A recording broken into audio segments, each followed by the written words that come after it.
नमस्कार विद्यार्थी मित्रांनो, आज या व्हिडिओमध्ये आपण अल्डिहाइड कीटोन्स आणि कार्बोक्सिलिक ॲसिड्स या टॉपिकची थोडक्यात आणि अतिशय महत्त्वाच्या मुद्द्यांवर चर्चा करणार आहोत.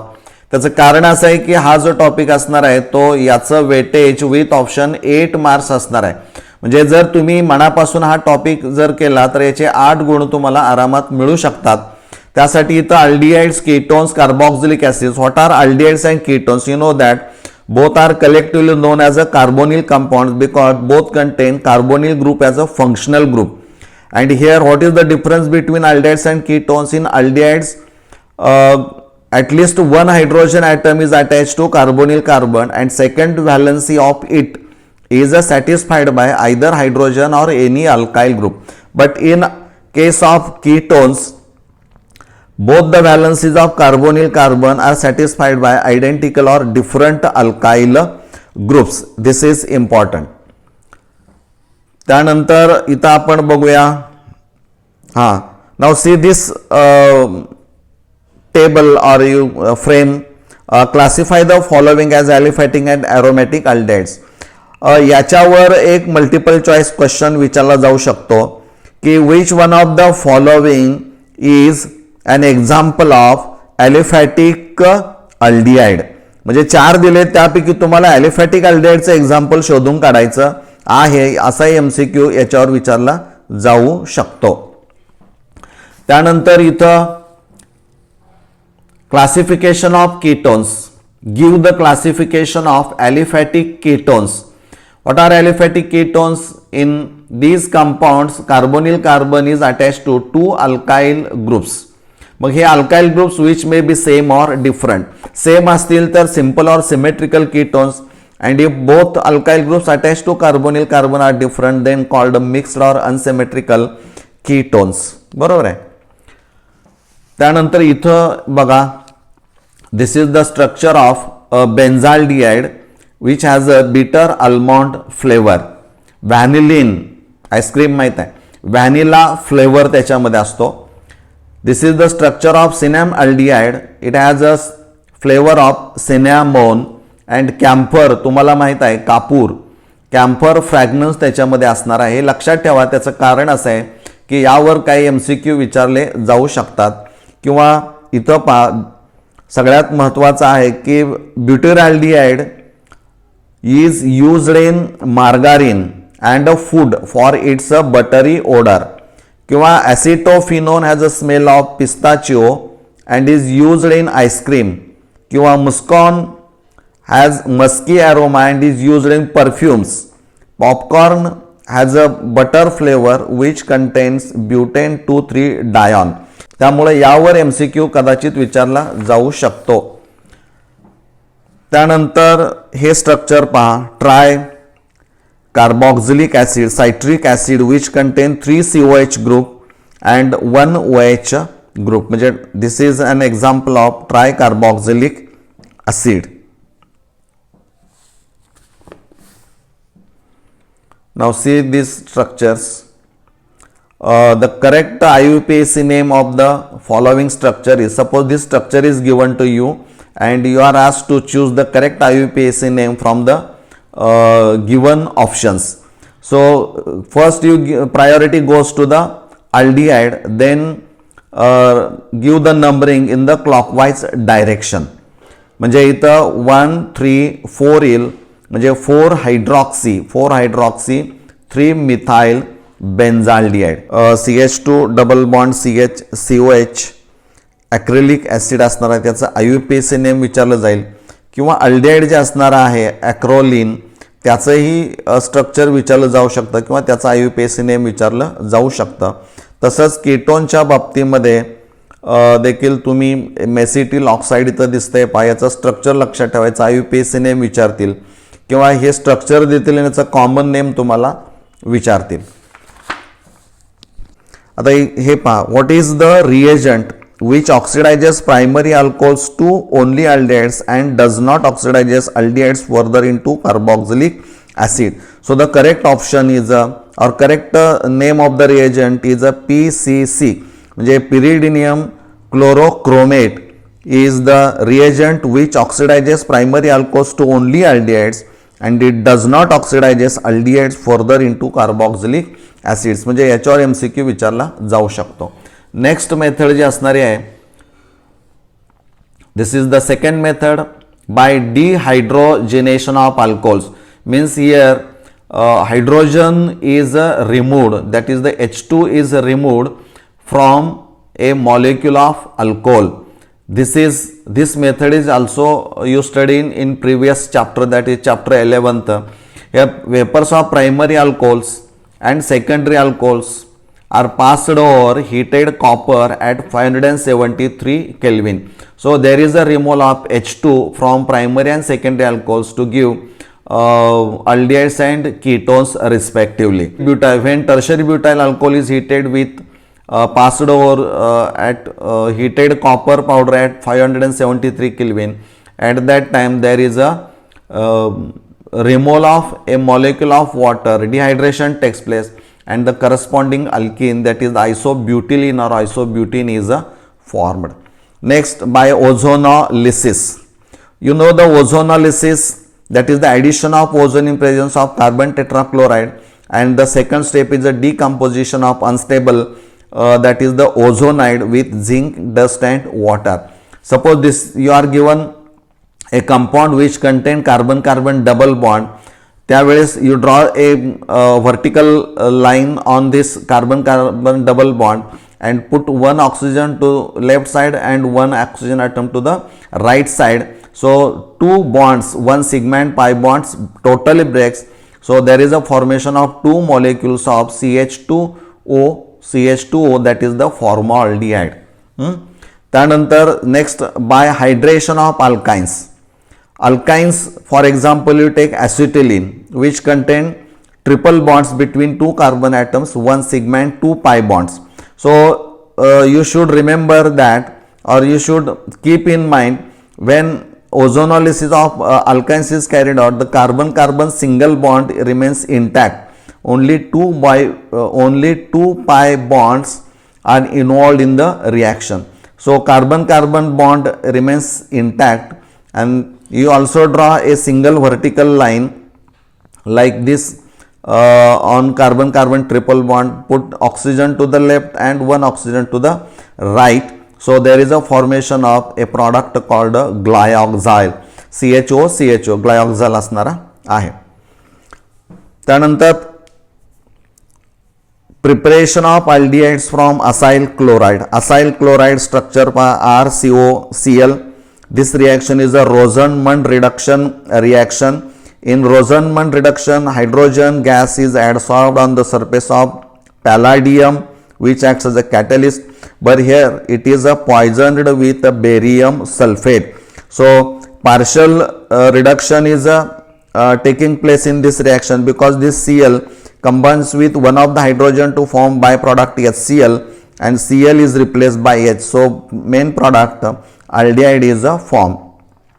But aldehyde so formed will not reduce to corresponding alcohol, because PD is poisoned with barium sulfate. So this is the importance of Rosenmund reduction reaction.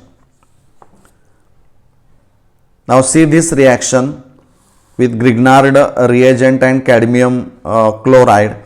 A question may ask like this: the product of the reaction between dimethyl cadmium and ethanoyl chloride, that is the acetyl chloride, gives so and so. आता इथं dimethyl cadmium आहे, म्हणजे carbonyl कार्बनला one methyl group is attached and already one methyl group is present in acetyl chloride. So here dimethyl ketone, that is the propanone और acetone is a form. परंतु समजा इथं you are given C2H5, that is the diethyl cadmium, then you write here C2H5 ethyl methyl ketone, हा product यापासून मिळू शकेल. बरोबर आहे, म्हणजे इथं ती रिॲक्शन महत्त्वाची आहे. किंवा इथं स्टीफन रिडक्शन रिॲक्शन असणारी आहे की in which RC triple bond, that is the C triple bond N group is converted into aldehyde group. म्हणजे तुम्हाला माहीत पाहिजे की C ट्रिपल बॉन्ड Nचं इथं रिडक्शन करायचं आहे, ते सोडियम इन इथाइल अल्कोहोल असेल, that is the Mendis reduction reaction की ज्यामध्ये CH2NH2 तयार होतो, म्हणजे प्रायमरी अमाइन तयार होतो. But in Stephens reduction reaction a reducing agent tin chloride in hydrochloric acid is used, which acts as a reducing agent, and when reacts with nitrile group, then there is a formation of intermediate called imine hydrochloride. म्हणजे इथलं एक pi bond break होईल आणि तिथं hydrogen आणि HCl add झालेलं दाखवायला पाहिजे तुम्हाला. And second step is a hydrolysis. So there is a formation of an aldehyde. म्हणजे या पद्धतीनं ती रिॲक्शन असणारी आहे. आता पुढं जर आपण गेलो तर इथं बघा, alternatively nitriles are also reduced by diisobutyl aluminium hydride. Diisobutyl aluminium hydride can be represented as. तर अशी रिॲक्शन तुम्हाला दिली असेल की isolated carbon carbon multiple bond असेल, डबल किंवा ट्रिपल, आणि इथं ट्रिपल बॉन्ड आहे, C ट्रिपल बॉन्ड N. तर इथं diisobutyl aluminium hydride reduces only C triple bond N to CHO group, that is the aldehyde group, but the double or triple bond present in the same molecule is not reduced by diisobutyl aluminum hydride. म्हणजे असं MCQ मध्ये पण एखादी reaction विचारते आणि त्याच्यातला अचूक product तुम्हाला ओळखायचा असतो.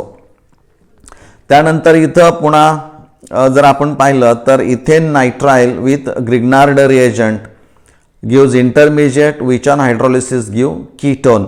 म्हणजे अल्डिहाइड्स आणि कीटोन्स हे नायट्राइल्सपासून किंवा सायनाइड्सपासून तुम्हाला तयार करता येतात. इथं या रिॲक्शन्स नीट काळजीपूर्वक पहा, कारण हा टॉपिक अतिशय महत्त्वाचा आहे. नेक्स्ट प्रिपरेशन आहे पहा, फ्रॉम ॲरोमॅटिक हायड्रोकार्बन्स. इथं जर तुमच्या वाचण्यामध्ये आलेलं आहे की methyl group is converted into acid when strong oxidizing agent is used, like potassium permanganate किंवा potassium dichromate. Then methyl group is directly oxidized to acid. परंतु इथं we are preparing aldehydes from aromatic hydrocarbons. म्हणजे याचा अर्थ असा आहे की CH3चं CHO मध्ये रूपांतर व्हायला पाहिजे. यामध्ये first method is the Etard reaction. नावं लक्षात ठेवा, नेम रिॲक्शन पण विचारली जाऊ शकते. तर इथं इटार्ड रिॲक्शनमध्ये toluene is a starting compound और sometime is derivative may used and CrO2Cl2 that is the chromyl chloride. It oxidises the CH3 group into CHO group. म्हणजे इथं पार्शल ऑक्सिडेशनच होताना आपल्याला पाहायला मिळतं. यावरही MCQ विचारलेला आहे. रिॲक्शन कंप्लीट दिलेली जाते आणि identify the X in the following sequence of the किंवा फॉलोविंग रिॲक्शन सिक्वेन्स. तर हा इंटरमिजिएट दिला जात नाही, तर तो इथं बदल केला जातो आणि तुम्हाला ओळखायला सांगितलं जातं. त्यामुळे इटार्ड रिॲक्शन म्हटलं की टोलिन आणि क्रोमिल क्लोराइड इथं असणार आहे. किंवा सेकंड मेथड यामध्ये आहे ॲरोमॅटिक हायड्रोकार्बन ची रिॲक्शन ही chromium oxide CrO3 in presence of acetic anhydride. त्यावेळी अल्डेहाइड इथं आपल्याला मिळतो. त्यानंतर पुढं इथं थर्ड मेथड आहे by side chain chlorination of toluene. Side chain chlorination of toluene म्हणजे इथं outside the ring methyl group आहे, त्यामुळं reaction is carried out in the presence of UV light. Chlorine in the presence of UV light gives a intermediate that is the benzyl chloride CHCl2. इथले दोन hydrogen atoms get replaced by Cl and this on hydrolysis Cl is replaced by OH. Both two OH groups are attached to one and the same carbon atom, so decomposes or loses water molecule and finally forms a main product that is the benzaldehyde. म्हणजे ही reaction देखील तुम्ही लक्षात ठेवायची आहे. Next गॅटरमन coach formulation of arenes. आता इथं म्हटलंय पहा बेन्झिन अँड सबस्टिट्युएटेड बेन्झिन. म्हणजे इथं बेन्झिन दिलाय, पण समजा सबस्टिट्युएटेड बेन्झिन पुन्हा त्यांनी ॲरोमॅटिक टोलिन जर दिला तर आणि हेच कंडिशन असतील, carbon monoxide HCl in presence of anhydrous AlCl3 under high pressure, CHO, परंतु मिथाइल ग्रुप जर असेल म्हणजे बेन्झिन पासून बेन्झाल्डिहाइड गॅटरमन कोचमध्ये, परंतु डेरिव्हेटिव्ह दिला मिथाइल बेन्झिन म्हटलं असेल तर टोलिन असेल तर त्यावेळी मात्र काय कुठला प्रॉडक्ट असेल तो बघा आणि स्टॅबिलिटीच्या दृष्टिकोनातून तो प्रॉडक्ट महत्त्वाचा असणार आहे. आता Friedel Crafts acylation of arenes ही रिॲक्शन तुम्ही 11th स्टँडर्डमध्ये स्टडी केलेली आहे. पुन्हा इथं preparation of aldehydes only from esters ही एक रिॲक्शन खूप महत्त्वाची आहे. पहा डायआयसोब्युटिल ॲल्युमिनियम हायड्राइड इथं वापरला जातो ईस्टर टू अल्डिहाइड. म्हणजे इथं ईस्टर हा कार्बन ऑक्सिजन बॉन्ड जो असणार आहे oxygen which is attach to an alkyl group हा बॉन्ड ब्रेक होईल आणि इथं H येईल म्हणजे अल्डिहाइड तयार होतं. पण जर if in this reaction lithium aluminium hydride is used then it reduces aldehyde to alcohol. म्हणजे in this reaction the bulky reducing agent diisobutyl aluminum hydride is used and it will not reduce the aldehyde further. म्हणजे इथं lithium aluminium hydride जर वापरला तर मग मात्र याचं रूपांतर हे तुम्हाला अल्कोहोलमध्ये झालेलं दाखवावं लागेल. म्हणजे ह्या कंडिशन्स ज्या असणाऱ्या आहेत की कोणता फंक्शनल ग्रुप कोणत्यामध्ये रूपांतरित करायचा असेल तर कोणता रिएजंट किंवा रिएजंट वापरला पाहिजे आपल्याला माहीत असणं अपेक्षित असणार आहे. Now preparation of carboxylic acids from nitriles and amides simple आहे. Cyanides RC triple bonds is this on acid hydrolysis gives direct reaction. पहा ॲसिड हायड्रोलिसिस गिव्स COH म्हणजे C triple bond N group is converted into COH किंवा C triple bond N is converted into aldehyde किंवा C triple bond N is converted into CH2 NH2. हे कुठं कुठं होतं कसं हे तुम्ही लक्षात ठेवा म्हणजे परीक्षेच्या वेळेस अडचण येणार नाही. इथं acetyl chloride to acetic acid by hydrolysis किंवा acetic anhydride on hydrolysis gives carboxylic acid. This is the reaction in which ester group is hydrolyzed by mineral acid like dilute H2SO4. So esters are the combination of carboxylic acid and alcohol with elimination of water molecule.